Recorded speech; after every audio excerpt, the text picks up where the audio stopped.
There's a menopause clinic in Tokyo, one of the largest in the country.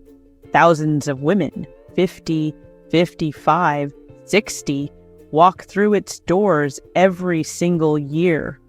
And the doctors there have quietly noticed something the rest of the world rarely talks about. The women arrive with the usual concerns of midlife: hot flushes, poor sleep, anxious mornings, joint stiffness that wasn't there 10 years ago. But almost none of them arrive with a menopause belly. Not 1 in 10, not 1 in 20. The stubborn ring of visceral fat that fills GP surgeries in Manchester, Bristol, and Cardiff, the fat that appeared at 48 and never left, is rare in that Tokyo clinic. And it isn't because Japanese women are built differently. It isn't a lucky frame. It isn't genetics. It's a habit so ordinary that the women doing it don't even know they're doing it. And in your kitchen every single morning, you may be doing the exact opposite without ever being told. Most women 50 plus have been given only half of the story, the half about calories, the half about willpower, the half about eating a little less and walking a little more. But the reason your body holds onto that middle after the menopause, and hers doesn't, has almost nothing to do with any of it. It has to do with 3 quiet forces that land on a Japanese plate every morning, and that have quietly disappeared from ours. Later in this video, I'll show you the exact 3-item swap that closes the gap. It costs nothing, it doesn't require a diet, and it can begin tomorrow at breakfast. So, what are those 3 forces? And why does one plate in Tokyo do what a plate in Bristol doesn't? The real problem isn't your metabolism slowing down. The real problem is estrogen and where she has gone. Imagine estrogen as the conductor of your metabolism. For 35 years, she stood in the middle of the orchestra of your body. She told your fat cells where to sit. She kept your insulin steady. She kept your muscles firm and your middle soft, not stubborn. And then, sometime between 48 and 55, she left the stage. The orchestra didn't stop playing, but it started playing differently. Your fat cells no longer had a conductor telling them to stay on the hips and thighs. So they moved, they rerouted, they gathered where estrogen no longer stood watch, around your middle, wrapping around your liver, your intestines, your organs. That's not ordinary fat. That's visceral fat, hormonally controlled fat. And it isn't a sign that your body is broken. It's a sign that a chair is empty. Here's what most women 50 plus never discover. Your body will accept an understudy, not the real estrogen, but a gentle substitute that can sit in the same chair and keep some of the music going. Nature made them. Certain plants carry them. And a Japanese breakfast is quietly full of them. They're called isoflavones, phytoestrogens, and they bind to the same receptors, the beta-oestrogen receptors, that your own estrogen used to occupy, not with the full force of the real hormone, gently, softly, just enough to keep the fat cells listening. A landmark study by Dr. Kenneth Setchell at Cincinnati Children's Hospital, published in the American Journal of Clinical Nutrition, mapped exactly how this works. When isoflavones from fermented soy reach your gut, certain bacteria convert them into a molecule called equal, and equal behaves in your body remarkably like the estrogen you have lost. This means the average Japanese woman, aged 50 to 65, consumes around 40 to 50 milligrams of isoflavones every single day. The average British woman consumes under 3, 40 milligrams. Let me repeat, 40 milligrams every single day of the exact molecule that keeps her fat cells in place. The study of women's health across the nation, SWAN, followed thousands of women through the menopause transition, and it found that women with higher dietary isoflavone intake had significantly less visceral abdominal fat, better insulin sensitivity, and milder menopause symptoms. Not by dieting harder, by eating differently. I know this feeling exactly. I spent years eating what I was told was healthy and wondering why my body ignored every bit of it. The chair isn't empty because your body failed. The chair is empty because no one told you there was an understudy waiting. And listen, if this finally explains why your body reacts the way it does, share this with a friend who's also struggling with menopause belly. That's how we help more women who finally deserve the right answers for their bodies after 50. But now comes the mistake 99% of British women 50 plus make every single morning. And that ruins everything. It isn't the amount you eat. It isn't the calories. It isn't the portion size. It's what you put on the plate at 7 o'clock in the morning, before the day has even begun. Let me explain. Picture two kitchens. Same clock. 7 a.m. in a Tokyo flat, a woman 55 is at her kitchen table. In front of her, a small bowl of miso soup, warm, salty, made from fermented soybeans, a small bowl of rice, a piece of grilled salmon, a few pieces of pickled vegetables, a cup of green tea. In a British kitchen, a woman 55 is at her kitchen table. In front of her, 2 slices of white toast with jam, a glass of orange juice, a mug of tea with milk, and 1 sugar. Maybe a bowl of cereal. Both women are trying to eat sensibly. Both are trying to keep their weight down. Both love their families. Both are the same age, but their bodies have just received 2 completely opposite hormonal messages. The Japanese breakfast delivers around 15 milligrams of isoflavones before 9 in the morning. It delivers fermented food, feeding the gut bacteria that make equal. It delivers protein. It keeps insulin low. It sends no cortisol spike.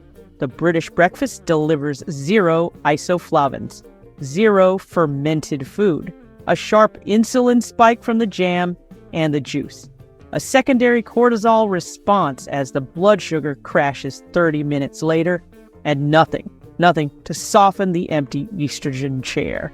Here's what almost no British woman 50 plus knows.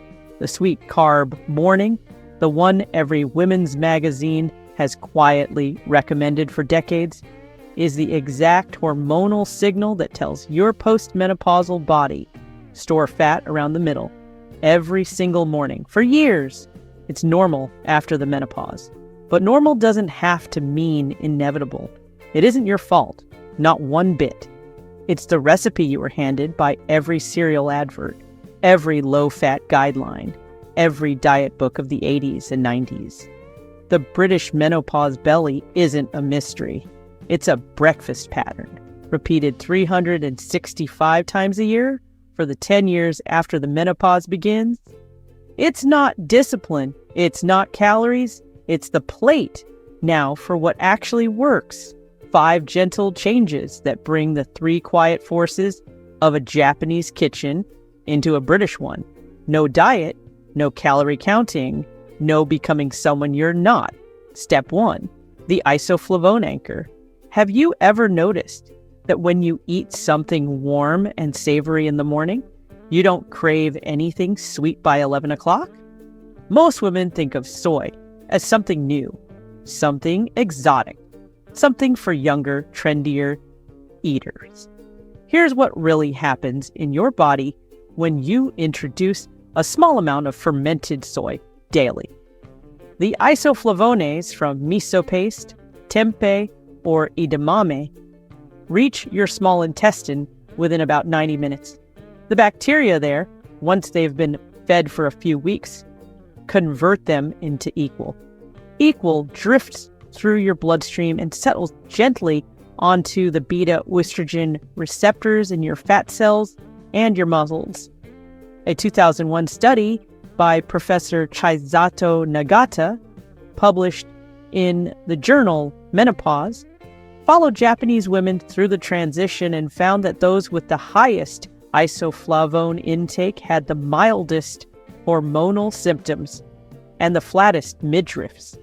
The dose that matters is small. 1 tablespoon of miso paste stirred into warm water, or a handful of edamame beans, or 50 grams of tempeh, once a day, every day. Your body doesn't need a lot. It needs consistency, not weakness. A missing signal. Step 2. The breakfast swap.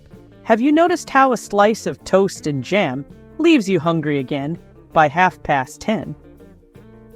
Most guides assume that breakfast should be sweet, quick, and light. Anything savory feels like lunch. Now it gets interesting. For 35 years, your body handled a sweet breakfast with ease. Your ovaries were still making estrogen, and estrogen protected your insulin sensitivity like a shield. It softened every sugar spike before it could do damage. After the menopause, that shield is gone, and a sweet breakfast that felt fine at 40 becomes a small metabolic storm at 55. The swap is simple. Move the sweet morning to a savory morning, a small bowl of warm miso broth, a boiled egg, a slice of whole grain toast with butter, and a sprinkle of ground flaxseed, or a tofu scramble with fresh herbs.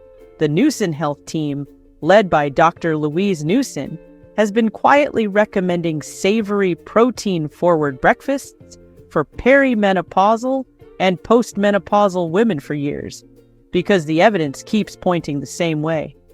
You don't have to love it on day 1. Your palate needs about 10 days to adjust. Your body listens to breakfast. Step 3. The 80% principle. There's a phrase you'll hear in older Japanese households, Hara Hachi Bu. It means, eat until you are 80% full. Not full, not stuffed, not comfortable, 80%. Have you noticed that in a British kitchen, we tend to eat until the plate is empty, regardless of what our body is telling us? Most women think the plate is the measure, that when the plate is clean, the meal is over. This is the point where everything becomes clear. Those last 20% of food don't quiet your hunger. They spike your insulin one more time. They stretch your stomach a fraction more. And they tell your postmenopausal fat cells to store, not to burn. The Okinawa Centenarian Study, one of the longest observational studies of aging ever conducted, found that older Japanese adults who practiced Hara Hachi Bu had significantly lower rates of visceral fat, cardiovascular disease, and menopause-linked weight gain. The practical translation is quiet. Put the fork down when you are no longer hungry, not when you are full. That gap is where your metabolism lives. It's not restriction, it's listening. Step 4. The flaxseed bridge. If soy isn't for you, and for many British women, it isn't, there is another quiet source of phytoestrogens growing in the British allotment tradition for centuries. You may know it as flaxseed. Your grandmother probably called it linseed. Have you ever seen a bag of it in a health food shop and wondered whether it actually does anything?